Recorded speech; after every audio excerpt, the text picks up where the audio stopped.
तर नमस्कार मंडळी. नमस्कार. आज आम्ही तुमच्यासाठी घेऊन आलेलो आहोत एक नवीन गेम जो इंटरनेटवर भरपूर व्हायरल चालू आहे.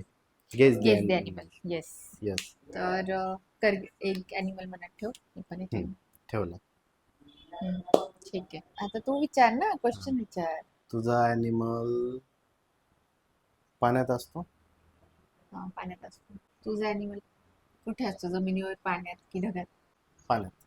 पाण्यात. एवढा विचार करून उत्तर देण्याचं काय कारण? असं म्हणजे जमिनीवर आणि पाण्यात दोन्ही ठिकाणी असतो.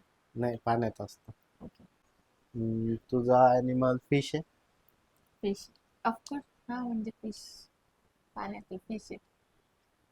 तुझा ॲनिमल म्हणजे सीच्या असं डीप मध्ये असतो की पहिले तर सी मध्ये असतो की नदीत असतो आणि डीप मध्ये असतो की जवळ असतो? सी मध्ये असतो. डीप. काय माहित नाही, मी पाहिलं नाही गेलो कधी. ओके. पाहिला नाही गेलाय म्हणजे तू बघितला नाही? पाहिलेलं आहे पण असं सी मध्ये कुठे असतो ते पाहिलं नाही. तर डोळ्यांनी बघितलेलं आहे? हो. ओके. तर तुझा ॲनिमल वेल आहे? नाही. तुझा ॲनिमल वेल आहे? नाही. मग डॉल्फिन? नाही. तुझा ॲनिमल टॉर्टोइस आहे? नाही. तुझा ॲनिमल पॉपलेट आहे? नाही. तुझ्या ॲनि तुझा ॲनिमल सुरमई आहे? हो हो हो. पॉपलेट वरून गेस केलेलं आहे मी. अशा प्रकारे मी हारलोय आता. त्याला सुरमई खूप आवडते खायला आणि खुशाल सुरमईच घेतली आणि वरतून मग हिंट आता देतोय पॉपलेट आहे.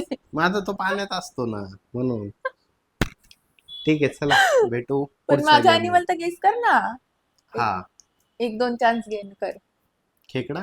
नाही. तू खाण्यावरतीच काय येतोय? त्यातला सोडून पण काय ॲनिमल्स आहेत ना. पाण्यात काय? ऑक्टोपस? तू क्वेश्चन विचार म्हणजे तुला कळेल. आता काय क्वेश्चन विचारू तू सांग. मीच सांगते, माझा ॲनिमल शार्क आहे, शार्क. अच्छा, वेल आणि ह्याच्या डॉल्फिन मधला माणूस राहिला होता माझ्याकडे. ठीक आहे, तू विचारू शकत होता मोठा आहे, किती मोठा आहे, छोटा आहे, जाऊ दे आता. शेल्फ लाईफ काय त्याची. हा, एवढं नसतं विचारायचं. चलो, बाय बाय.